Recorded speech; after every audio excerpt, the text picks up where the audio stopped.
requesting missile launch.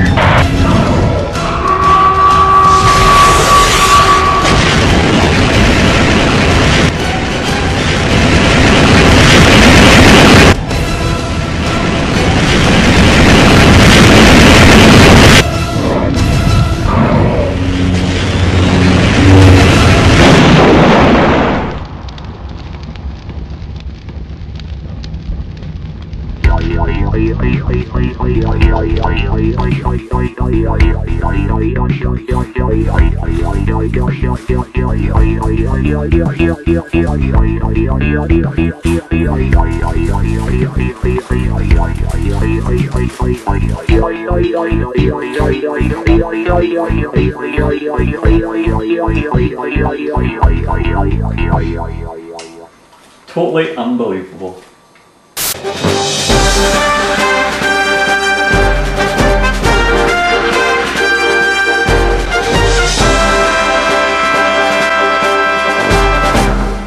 You're watching LeroyTV.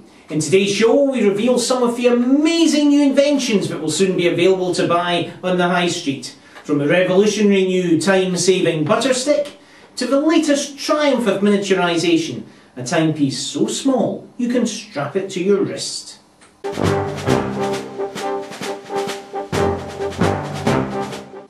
But first, on the 10th anniversary of the event, we take a look back at the day our city faced almost certain destruction. 10 years ago today, the city of Edinburgh was rocked by the unexplained appearance of a man-like 50-foot creature running amok in the streets. Only the timely intervention of Professor Norris Austerberry averted an almost certain disaster, and city leaders today commemorated the bravery shown on that fateful day with an awards ceremony. Professor Norris Austerberry was presented with a Bravery Award for his role in averting the disaster.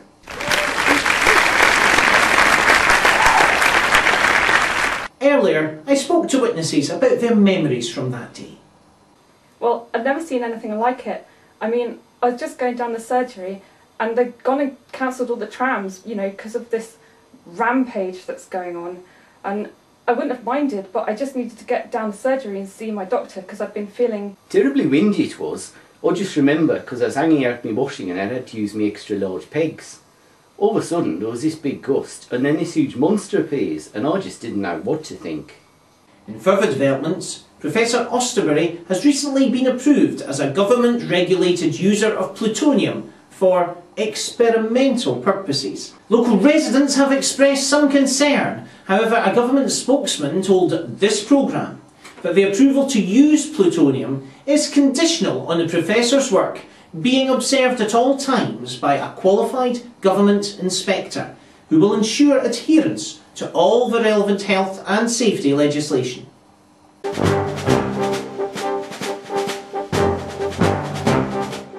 Edinburgh Council today announced plans to extend the controversial tram network to new parts of the city.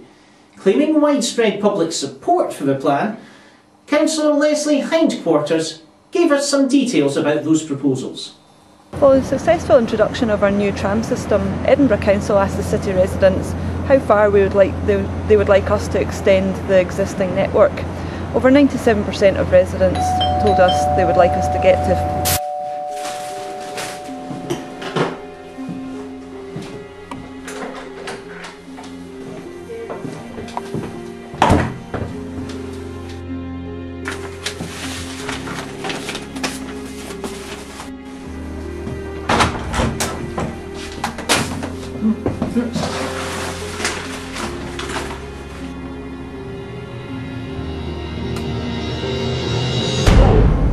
Hello. You must be from the government. Yes, I'm Bland. Malcolm Bland, Government Inspector. And I assume that you are Professor Norris Austerberry? Yes, that's me. I suppose you'd better come in.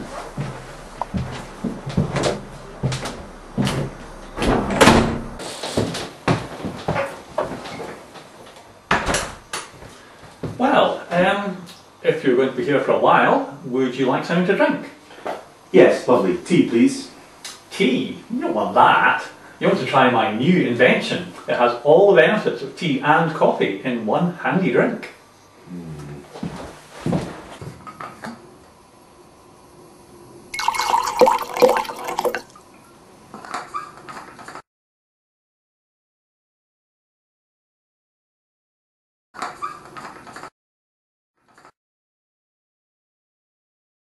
Try it. It's revolutionary. This is going to change the face of beverages. I like it early in the morning. Bitch black and strong, it's piping hot. First light of day, it comes a-pouring. Just in time to wake me up. Good to the last drop is good for me. I like a cup of coffee. Oh. Is that just tea and coffee in the same drink? Well, yes, it is. And toothpaste.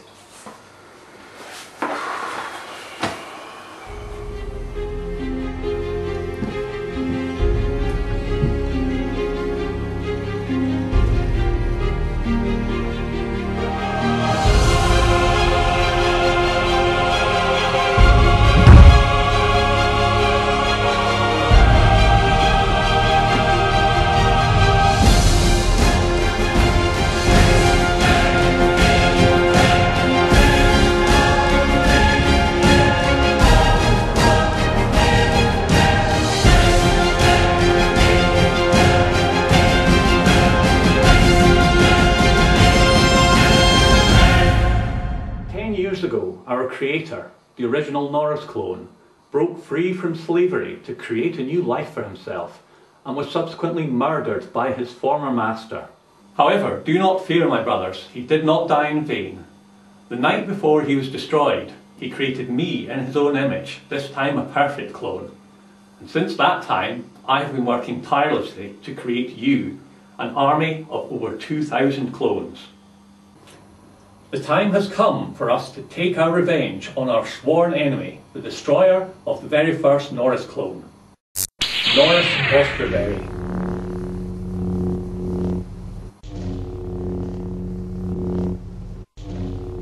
Send out the clones individually to hunt him down. The first clone to discover him should report his location back to me immediately. Conditions here are really quite unsuitable for these kinds of experiments. This is all going to go in my report. Well, I suppose it has got a bit untidy recently. It's not really been the same since Edwina left. I understand, but as part of the license to use the plutonium, you have to stick to official standards and procedures at all times. There are some things you can't prepare for. Who'd have thought my best friend Melvin would run off with my wife? God, I miss him. The rules and regulations exist for a reason, Professor. You really are going to have to get this mess tidied up. Well, actually, I've been working on that, and I made this.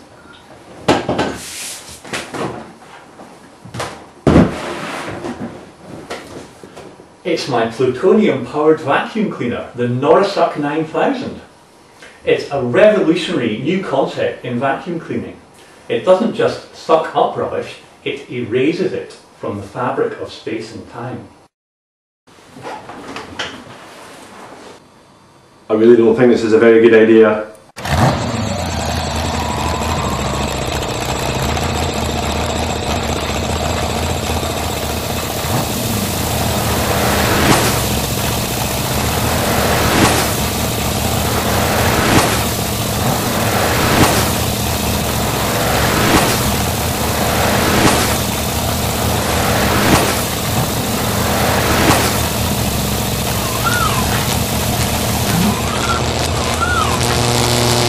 Maybe it's a little powerful? Well, actually that was just the low setting. The high setting knocks out all the electrical appliances in the street. And I've never turned it up to maximum. Who knows what might happen. Luckily I've placed reset switches on all my electrical appliances. Claims that he had in fact travelled back in time have been dismissed by members of the scientific community as the rantings of a madman. Well, that's all very well for you, Professor, but it's not exactly practical for everybody else now, is it? Oh, these are just teething problems. A bit more shielding is all we really need, and then it'll be perfect.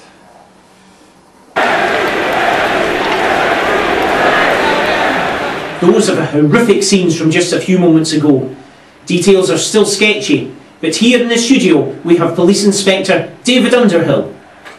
Inspector Underhill, can you provide us with some more details? Certainly. I can assure you we already have one of our constables on scene, and he is currently preparing a 50-page risk assessment that is mandatory before we can make any further decisions. We have also started an ecological impact analysis to ensure we have the right diversity of options available to us at this time. And what about actually trying to stop this mob from wrecking the city? Yes, that is important, but first we have to ensure that all possible actions and outcomes have been assessed. This is not the sort of situation which we want to rush into. I don't know how this has happened, but those clones look awfully familiar. It must be something to do with me. And it's up to us to sort it out. Well, no. I ought to remind you, I'm just here as an observer. I can't get directly involved without completing all sorts of paperwork and clearance forms. This problem is entirely yours. What did you do the last time one of your clones was causing chaos? The normalizer gun. It must be around here somewhere. Oh, here it is.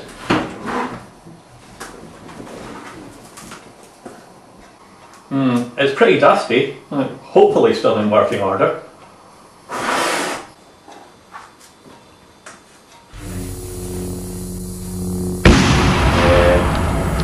Is it supposed to do that? It's probably okay, but maybe we should test it outside, just to be on the safe side.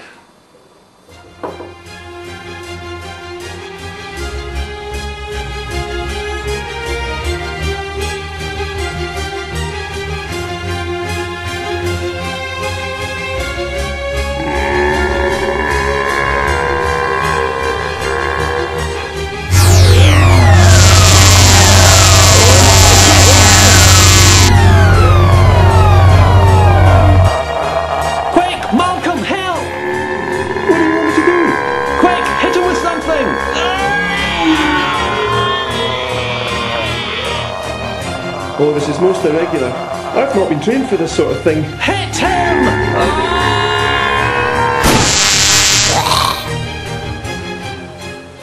Thanks, Malcolm. About time. I don't know what I'm going to put in the paperwork for this thing.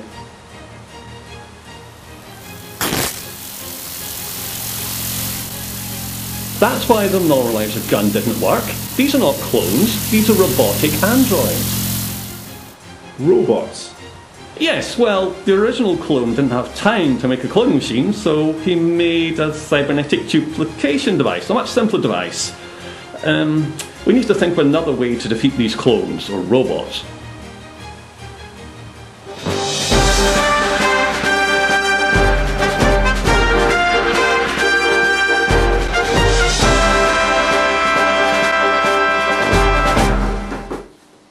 Our main story tonight. The clone army are wreaking havoc in the streets of Edinburgh. The emergency services seem powerless to stop them, and there have been calls to send in the army.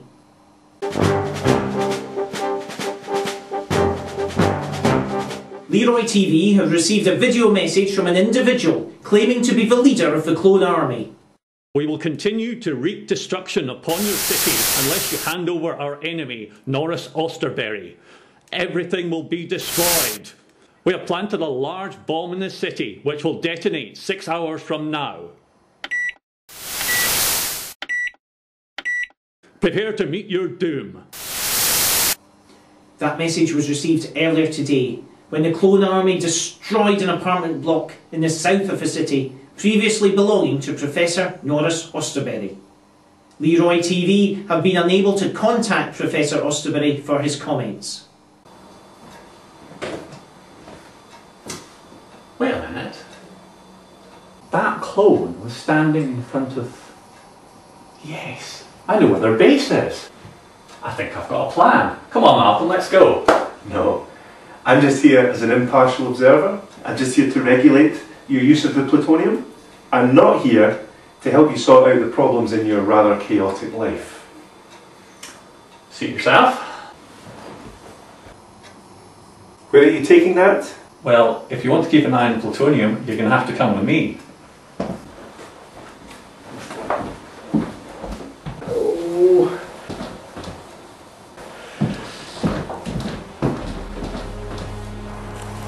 Shh.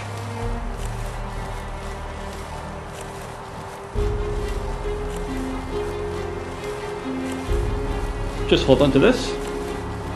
Thank you.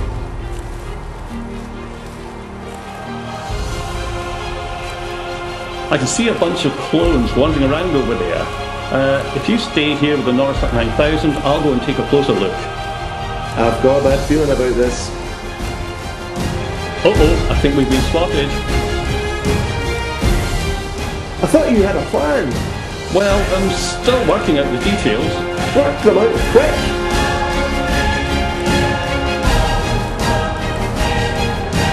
Okay, we're going to have to just switch the Norris 9000 on. Oh, I'm really not sure if this is a good idea.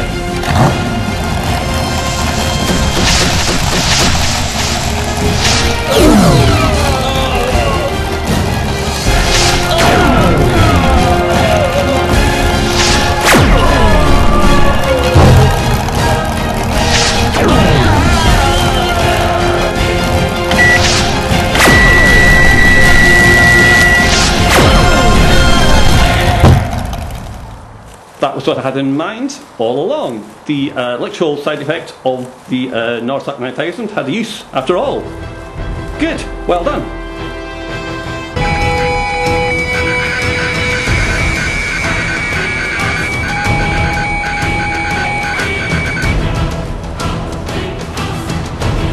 Oh no, he's coming back to life! Quickly, the Norris 9000! This time on maximum power!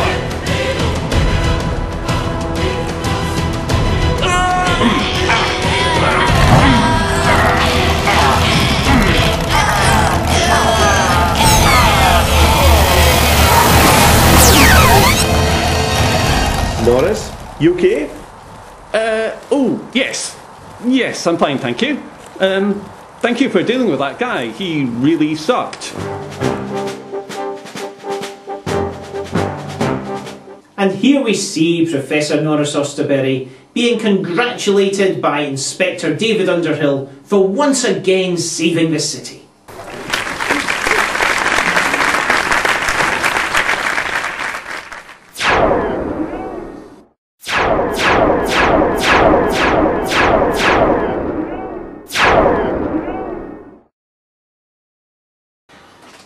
Oh no, looks like Einstein was right.